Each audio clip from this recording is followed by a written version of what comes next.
Cerita ini bukan sekadar tentang guru dan murid, tapi tentang batas yang dilanggar perlahan. Sampai akhirnya, semua meledak jadi penyesalan yang tak bisa ditarik kembali. Seorang guru olahraga yang awalnya hanya ingin fokus pada pekerjaannya, tapi ketika seorang siswi datang dengan tatapan berbeda, cara bicara yang manja, dan tubuh yang terus disodorkan tanpa malu, disinilah semuanya berubah. Ini adalah kisah tentang godaan, kekuatan untuk menahan diri, dan kegagalan saat hasrat terlalu kuat untuk dilawan. Kamu siap? Karena setelah ini, kamu nggak akan pernah memandang guru olahraga dengan cara yang sama lagi. Hari itu panas menyengat, matahari seperti membakar kulit siapapun yang berani berdiri terlalu lama di lapangan.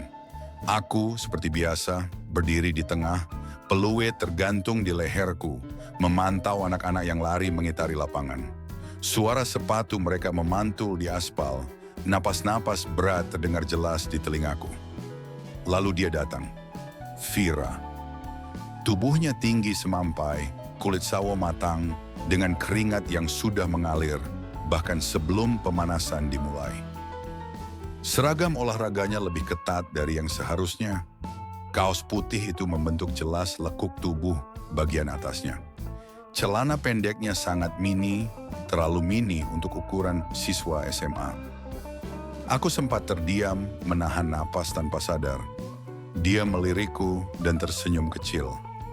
"Pak Ardi, saya telat ya, tapi saya siap dihukum lari tambahan kok," katanya sambil menarik karet rambutnya dan mengikat rambut ke atas. Aku meneguk ludah pelan.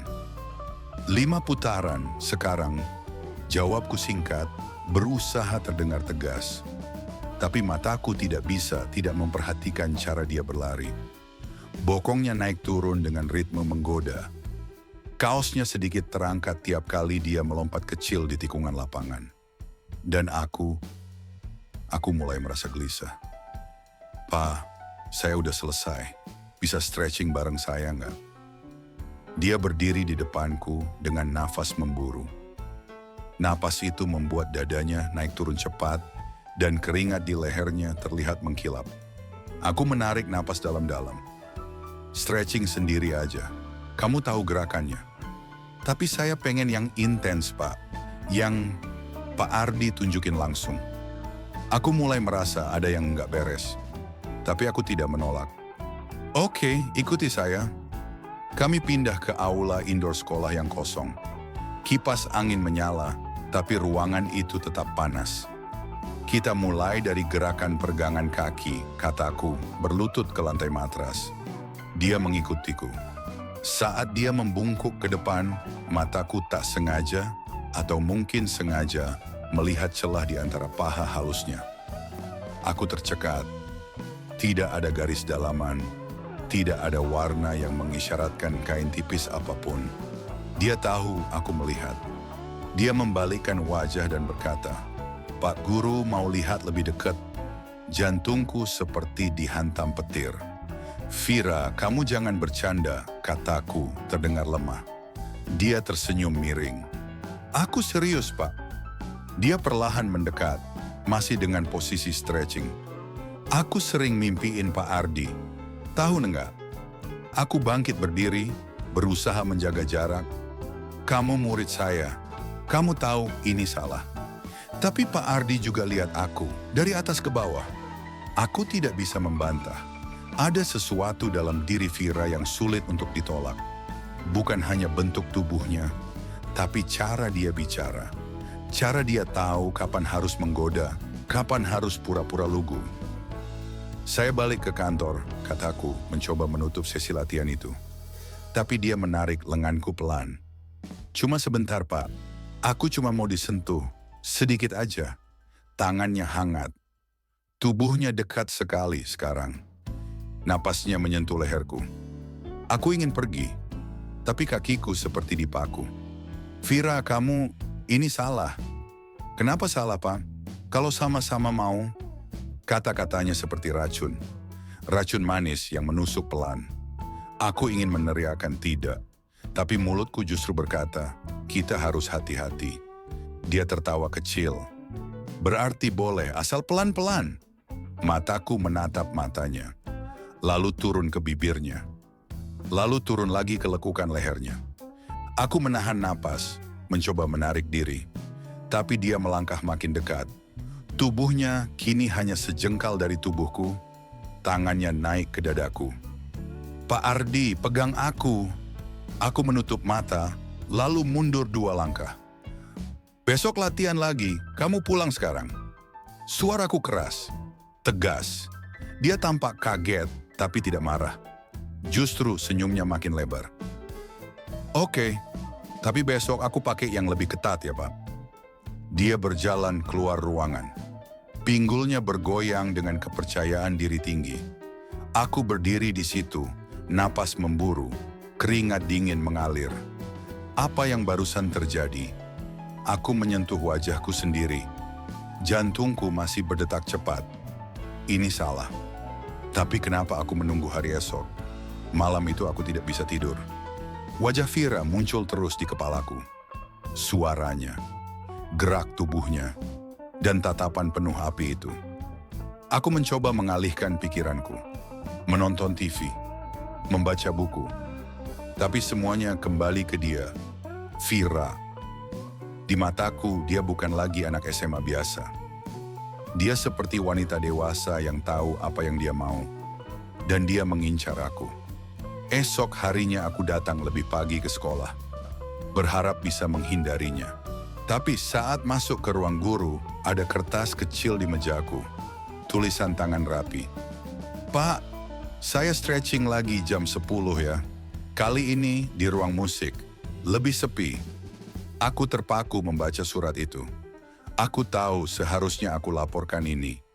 Tapi aku tidak bergerak, malah menyimpannya di saku. Jam terus berjalan. Jam 10 makin dekat. Setiap detik serasa menyiksa. Apa aku benar-benar mau datang ke ruang musik? Apa yang akan terjadi kalau aku datang? Aku menoleh ke jendela. Cuaca mendung. Angin dingin masuk dari celah. Tapi tubuhku tetap panas. "Vira, apa yang kamu siapkan kali ini?" Saat bel berbunyi, aku tidak langsung bergerak. Tapi kakiku seakan tahu kemana harus melangkah. Lorong menuju ruang musik sepi.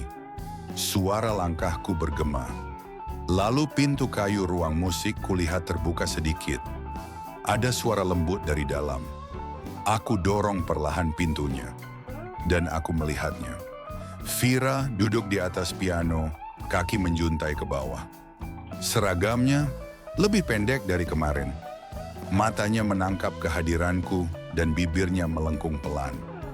Aku tahu Pak Ardi bakal datang. Aku masih berdiri di ambang pintu. "Aku penasaran, Pak. Kalau aku buka kancing ini, Pak Ardi masih kuat berdiri?"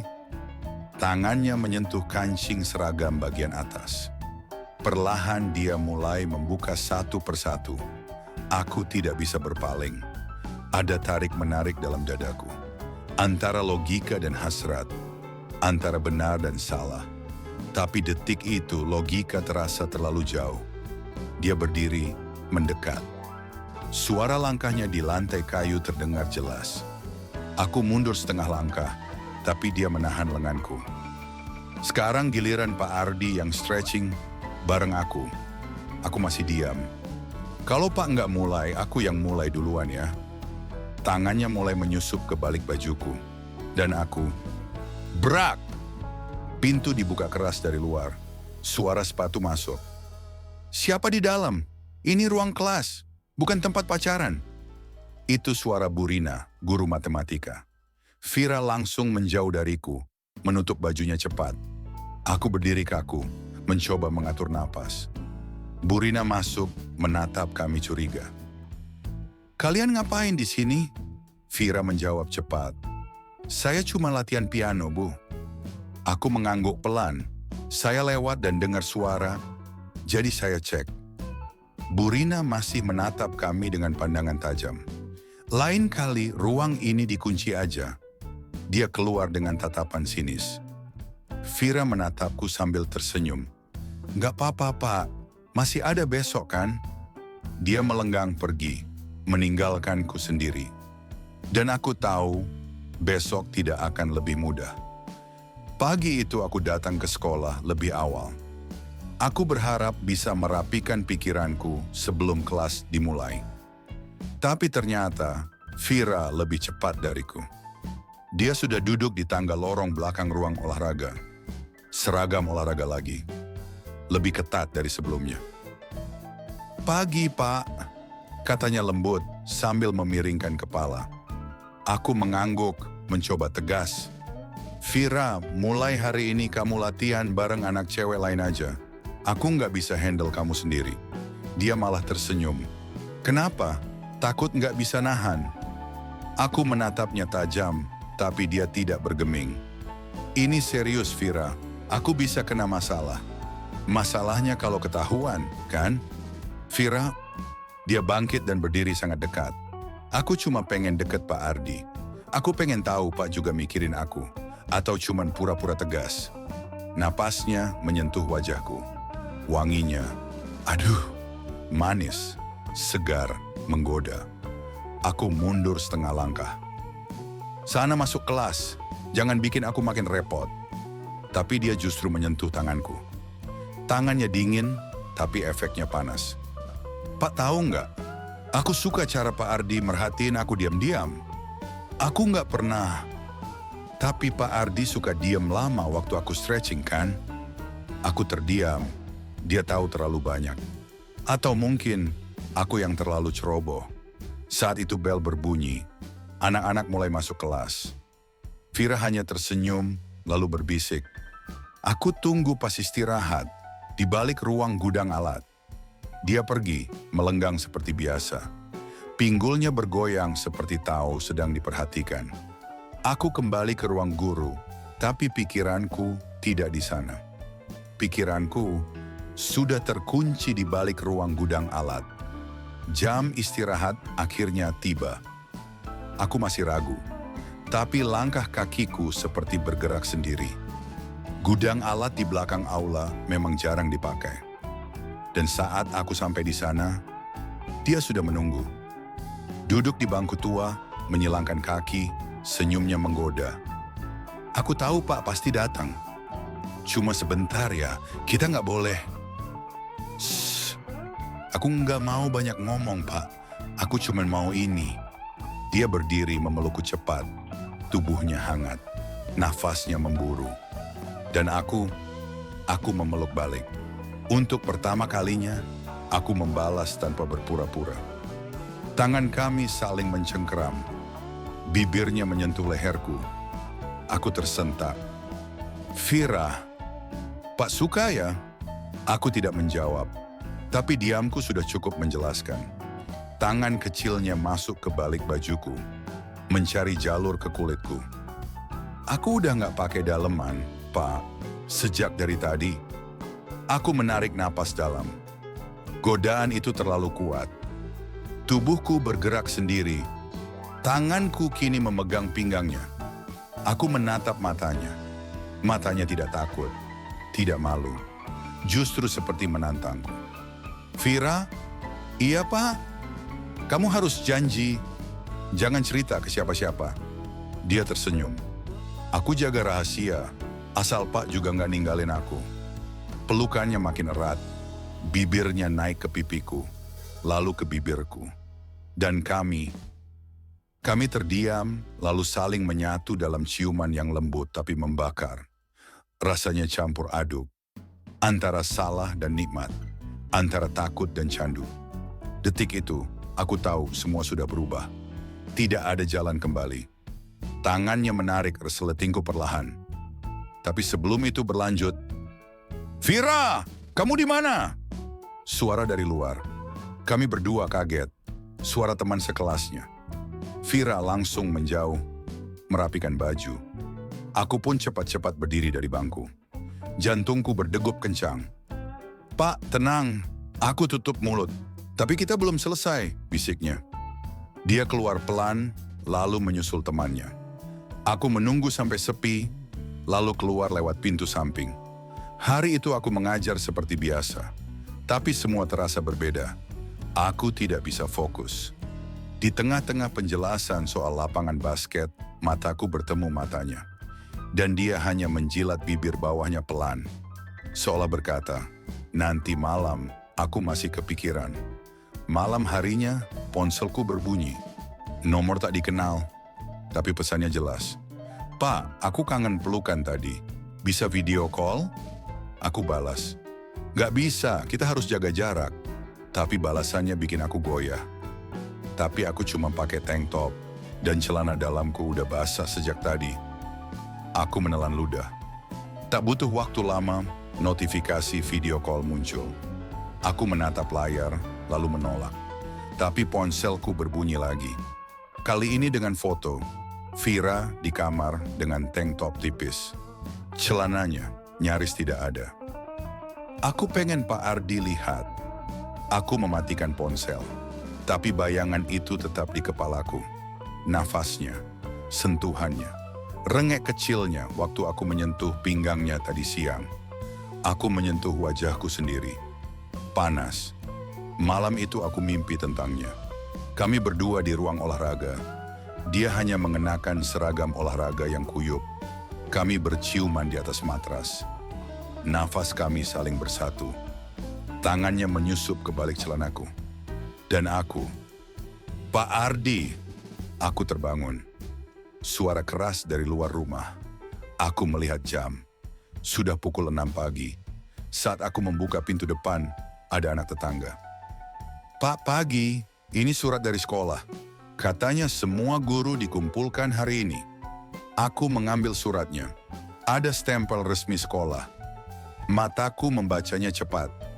Pemberitahuan, akan diadakan investigasi atas laporan anonim tentang pelanggaran kedisiplinan antara guru dan murid.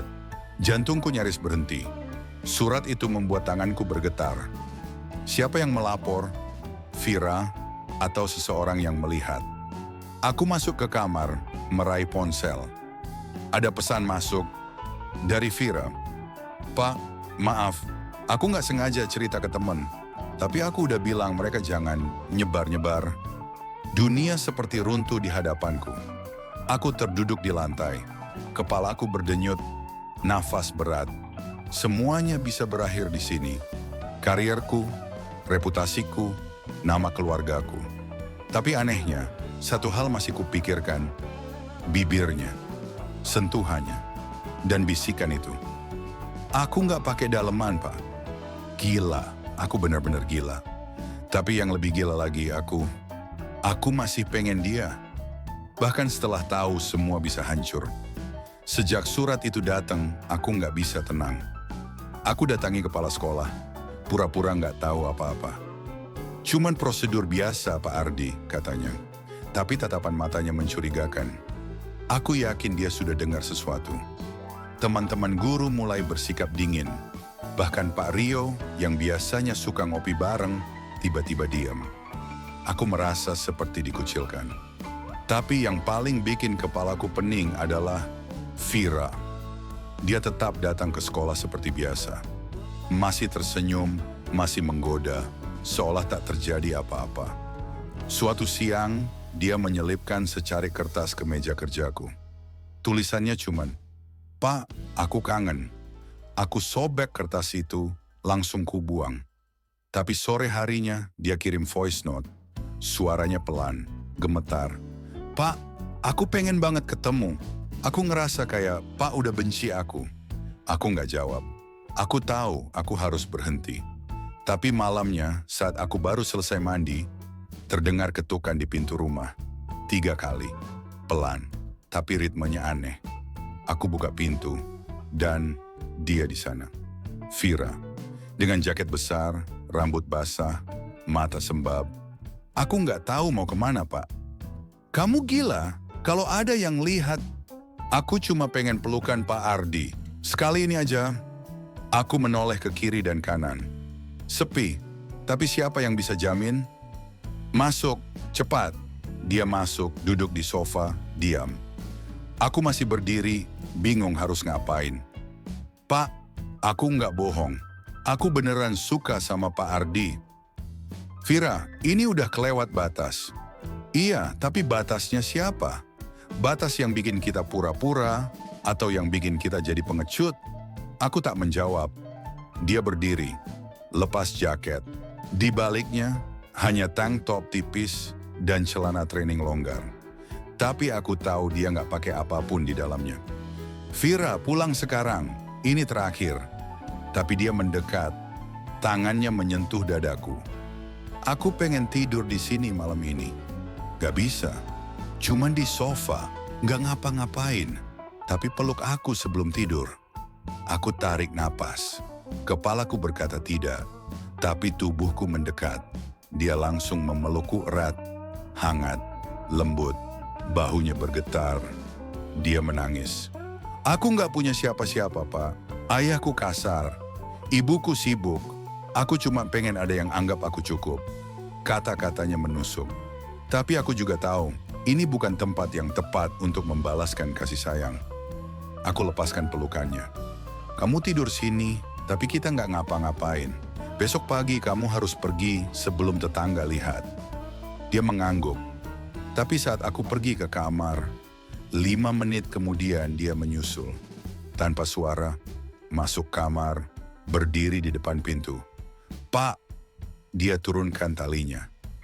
Tank topnya jatuh ke lantai. Aku pengen Pak tahu semuanya tentang aku. Aku memalingkan muka. Tapi aku lihat pantulan tubuhnya di kaca. Putih, murni, tapi membakar. Dia mendekat. Aku nggak bohong. Aku cinta, Pak. Stop! Tolong! Tapi suaraku pelan. Tubuhku justru menegang. Dia naik ke tempat tidur. Duduk di sampingku. Tangan kecilnya menyentuh pahaku. Nafasnya hangat di telingaku. Aku janji nggak akan ganggu kalau Pak mau aku pergi. Tapi dia terus menyusupkan tangannya. Menelusuri perutku, dadaku sampai ke bawah. Aku tak bergerak. Otakku kacau, tapi tubuhku menyerah. Kami bersatu malam itu. Pelan, sunyi, tapi panas. Sampai pagi menjelang.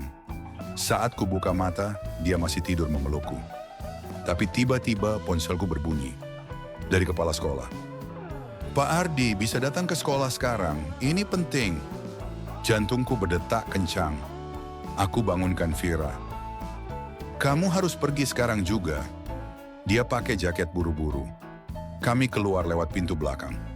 Aku meluncur ke sekolah. Di sana, aku disambut dingin. Di ruang kepala sekolah ada Vira dan orang tuanya. Mataku membelalak. Vira, tapi dia tidak menatapku. Ibunya menangis. Ayahnya marah besar. Pak Ardi, anak kami mengaku mengalami tekanan dari bapak. Apa maksudnya?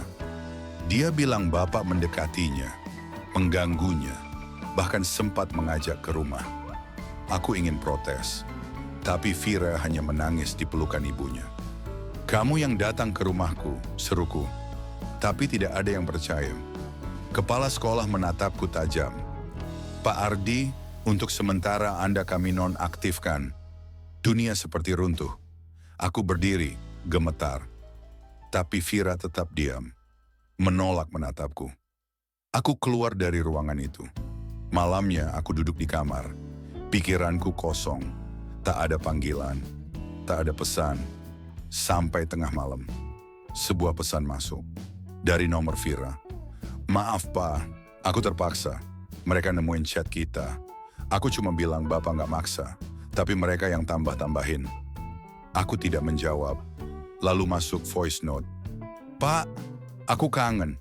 Aku masih pengen lihat Pak lagi. Aku masih pengen dipeluk. Aku masih pengen... Aku hapus semua pesan itu. Dan aku tahu, semua ini bukan lagi soal suka. Bukan soal cinta. Tapi tentang kehancuran. Yang perlahan dikubur dalam kata-kata manis. Dan nafsu yang menyamar jadi kasih sayang. Aku buka laptop. Menulis surat pengunduran diri. Air mataku jatuh. Bukan karena sedih, tapi karena aku sadar aku jatuh ke lubang yang aku gali sendiri. Dan Vira, entah dia korban atau dalang yang sangat pintar. Tapi satu hal yang pasti, aku bukan lagi guru dan dia bukan lagi murid. Kami hanya dua manusia yang terbakar oleh keinginan, lalu saling membakar satu sama lain, sampai semuanya jadi abu. Keesokan harinya aku pergi dari kota itu. Tak berpamitan, tak menjelaskan. Tapi malam-malam selanjutnya, aku masih sering terbangun. Karena dalam mimpi, dia datang lagi.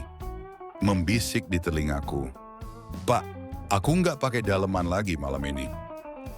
Kadang kita berpikir, godaan bisa dilawan dengan logika. Tapi ketika hati, tubuh, dan rasa haus akan kasih sayang ikut bermain, semuanya jadi kabur. Pak Aditya, guru yang dulu dihormati, kini hanya tinggal bayangan masa lalu yang dipenuhi penyesalan. Dan Amara, gadis yang terlalu cepat dewasa, meninggalkan jejak luka di banyak hati, termasuk hatinya sendiri. Karena ketika nafsu menang atas nurani, yang tersisa hanyalah kehancuran dan kesepian.